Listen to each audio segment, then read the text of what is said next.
Urban FM 104.5. Urban FM 104.5. Sur les 104.5 Urban FM, la station urbaine. Et vous écoutez le Dafresh Morning. On est avec Jean-Paul. Jean-Paul, bonjour. Bonjour Dafresh. Comment tu vas ce matin? Ça va très bien. Il y bien. a la forme? Oui, toujours. Alors, on repart combien de temps en arrière? Non, aujourd'hui, c'est pas vendredi. L'histoire. J'aime C'était trop hier. l'histoire. J'aime l'histoire. Aujourd'hui, l'actualité internationale nous emmène où? On va parler d'un accord, de l'accord signé entre le Rwanda et le Royaume-Uni pour accueillir des migrants qui arrivent l'accueil sur les migrants. C'est-à-dire que depuis déjà 2 ou 3 ans en réalité, Boris Johnson, lors des élections de 2019, avait mis dans son programme de campagne comme moyen de lutter contre justement l'immigration illégale, c'était de créer des espèces de pôles d'accueil de ces migrants-là. Parce qu'il faut savoir que les conditions de traitement, les conditions d'accueil, de traitement des migrants étrangers déjà commençaient à susciter des opinions publiques parce qu'ils estimaient que c'était des étrangers en situation irrégulière et donc à ce titre, ils n'avaient pas à rester sur le territoire parce qu'en restant sur le territoire, ils ne faisaient que renforcer les thèses, par exemple, des partis extrémistes, notamment de l'extrême droite. Ils renforçaient aussi l'idée selon laquelle ces migrants-là, en fait, viennent pour bénéficier, si tu veux, des avantages sociaux, de la protection sociale du pays en question. D'autres estimaient que ces migrants-là venaient justement occuper des emplois qui auraient pu être occupés par des nationaux, même si on sait que dans la réalité, d'un point de vue économique, ce ne sont que des thèses. Toutes ces thèses-là sont totalement fausses parce qu'on connaît l'apport positif que les migrants ont sur les économies de ces pays-là.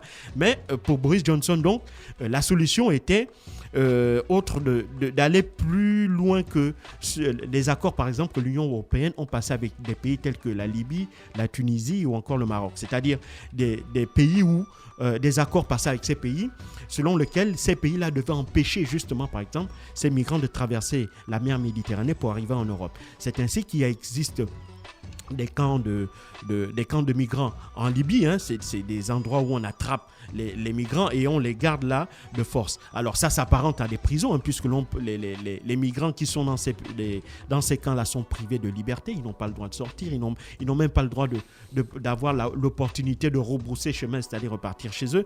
Et donc ils sont là, ils sont bloqués et ils subissent parfois dans ces camps-là des pires sévices. On le voit, on l'a vu dans plusieurs reportages qui ont parlé des questions de traitement de ces migrants-là. Et donc, tout ça faisait tache d'huile. Et donc, pour Boris Johnson, il s'agissait en fait de trouver un pays tiers sur lequel on devait acheminer tous les migrants là-bas. Ouais. Et puis, le pays tiers en question devait faire le tri, en fait. C'est-à-dire que maintenant, les migrants qui avaient un profil qui pourrait intéresser l'Angleterre pourrait possiblement, à partir de là-bas, faire une demande de visa ou une demande d'entrée sur le territoire britannique. Et c'est à partir de là-bas maintenant qu'il montrait. Donc, ce pays tiers-là devient, si tu veux, le sous-traitant de la question migratoire, des questions des migrations illégales de l'Angleterre. Donc, en l'occurrence, déjà l'année dernière, il y avait une première annonce qui avait été faite par les autorités britanniques disant que c'était le Ghana qui devait être ce pays tiers-là. Le Ghana avait farouchement refusé parce que l'opinion publique ghanéenne s'était opposée à cette idée-là. Et puis, finalement, hier, les autorités britanniques ont fait l'annonce et cette annonce a été confirmée par ce pays-là, en l'occurrence le Rwanda. C'est bien le Rwanda qui va être le pays tiers qui va accueillir les migrants entrés illégalement en Angleterre. Donc, le principe... Donc, on va payer un avion pour les envoyer au Rwanda. Voilà, c'est-à-dire que... Ou bien on va les envoyer en bateau. Non, le Rwanda, c'est un pays enclavé, donc on ne peut pas y accéder en bateau. Donc, forcément, par avion. C'est l'Angleterre qui va assurer le transport de tous ces migrants. Mais les migrants, c'est les gars qui vont illégalement dans les pays des autres, non? Oui. Et donc, eux, ils vont être transportés jusqu'au Rwanda. Et c'est à partir du Rwanda, évidemment, que ceux qui souhaitent avoir un exil, qu'il soit économique ou autre, vers le Royaume-Uni, c'est à partir du Rwanda qu'ils vont faire les démarches. Voilà, ils vont faire les démarches pour pouvoir entrer légalement au Rwanda. Dans ce genre de transaction-là, il y a le pognon. Bien sûr. Donc le Rwanda va toucher un pognon. Le Rwanda va toucher une enveloppe quand même conséquente, une première enveloppe de 142 millions d'euros pour assurer le fonctionnement, si tu veux, toute la logistique, l'hébergement, l'accueil et autres. Et puis, évidemment, la question qu'on se demande, c'est pourquoi les autres pays ont refusé et quel est l'intérêt pour le Rwanda d'accepter cet accord-là. Alors, chacun. Oui, mais il y a bien des raisons.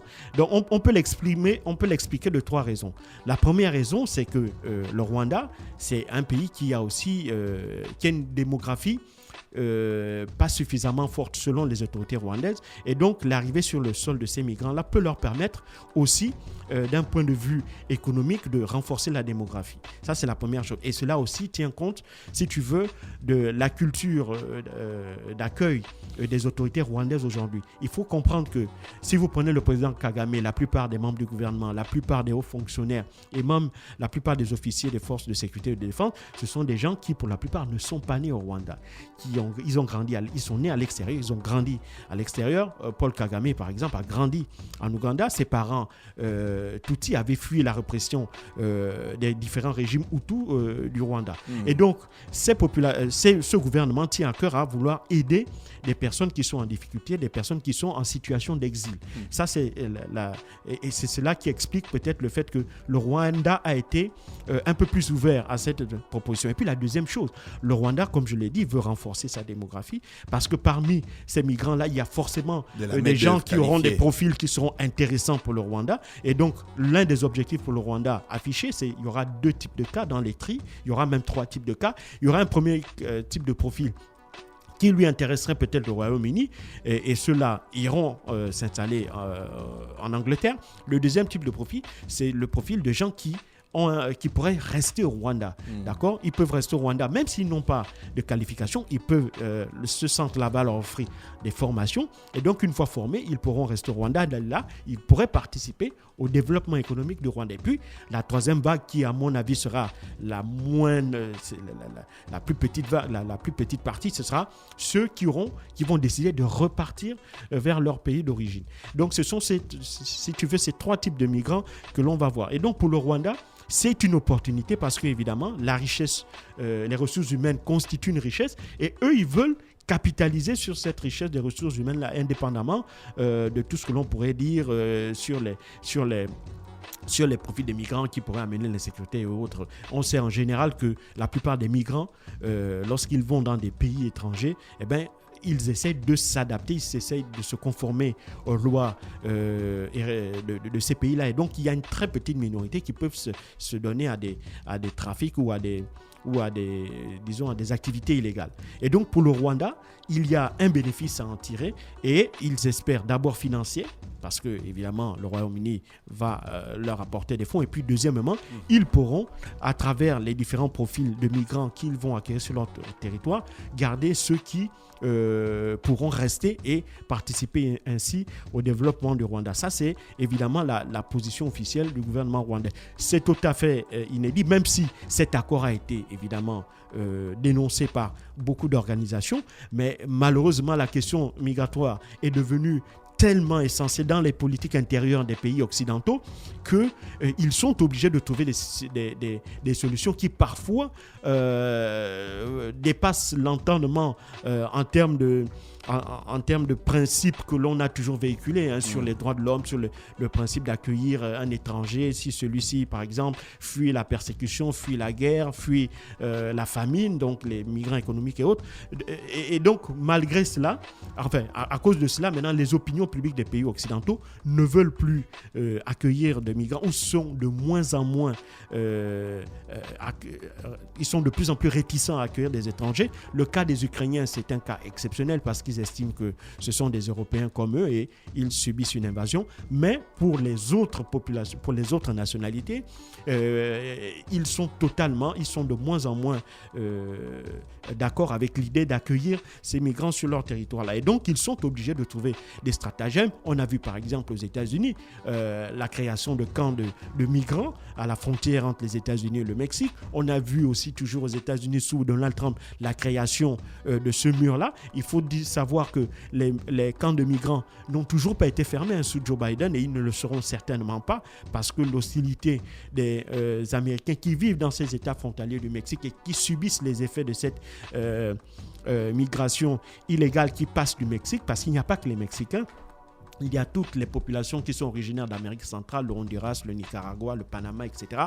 Et même jusqu'en Amérique du Sud, la Colombie, le Venezuela. Donc ces gens, surtout le Venezuela, qui fuient l'instabilité dans leur pays et qui veulent se réfugier aux États-Unis. Donc là-bas, il y a ces problèmes-là. En Europe aussi, parce qu'il ne passe pas un jour sans que des bateaux de migrants clandestins quittent la côte méditerranéenne, soit par la Tunisie, soit par la Libye, qui est la principale porte d'entrée, pour essayer d'arriver en Europe. Et donc tout ça, et sans oublier entre la France et l'Angleterre, notamment combien de gens à partir du Pas-de-Calais veulent traverser la Manche pour arriver en Angleterre. Et donc tout ça fait que aussi bien la plupart des pays d'Europe sont confrontés à cette question migratoire-là, sont obligés de prendre des mesures de plus en plus drastiques vis-à-vis de ces migrants-là. D'autant plus qu'au niveau de l'Union européenne, les 27 pays ne sont toujours pas parvenus à un accord concernant une politique migratoire commune. On le sait, lorsqu'il y a eu la grande vague des grandes vagues migratoires de 2020 et 2019, lorsque les présidents français avaient demandé que l'on puisse se répartir l'ensemble des migrants qui entraient principalement par la Grèce et l'Italie, donc des pays du sud de l'Europe, eh bien, qu'est-ce que les pays de l'Est avaient fait? La Pologne et la Hongrie en tête, ils avaient dit niet, ils avaient dit qu'ils refusaient de recevoir un quelconque migrant sur leur territoire. L'Allemagne avait fait quelque chose d'extraordinaire, mais l'avait quand même payé assez cher, Angela Merkel, c'est-à-dire accueillir 1 million de migrants étrangers sur son territoire. On avait vu malheureusement de manière exponentielle un regain de criminalité et de violence sur le territoire. Et Angela Merkel n'avait eu la vie sauve sur le plan politique que grâce à ses bons résultats économiques. Angela Merkel, elle avait fait un calcul à peu près similaire à celui que le Rwanda a fait maintenant. La population allemande est une population de plus en plus vieillissante et il faudra bien trouver de la main-d'œuvre pour faire tourner les usines allemandes. Et donc, accueillir 1 million de migrants, ce n'est pas une mauvaise idée en soi parce que ça permet justement de renforcer la population et garantir, si tu veux, une certaine main-d'œuvre pour les usines allemandes pour les prochaines années. Et malheureusement, l'Allemagne n'avait pas aussi été préparé à pouvoir absorber une telle quantité de migrants en une seule fois. Et ça, évidemment, ça a coûté politiquement Angela Merkel puisque ça a aussi renforcé les thèses des partis d'extrême droite et on a vu justement l'extrême droite monter en flèche, notamment au cours des différentes élections législatives. Donc, en Europe, il y a ce risque-là de dire que si on essaye d'accueillir les migrants, eh bien, on renforce les thèses de l'extrême droite. Et donc, pour éviter cela, on essaie de trouver des solutions palliatives et l'une des solutions trouvées, en l'occurrence par l'Angleterre, c'est de trouver un pays tiers pour pouvoir sous-traiter cette gestion des migrants-là. Et le Rwanda, pour les raisons que je viens d'expliquer, a accepté ce deal avec l'Angleterre.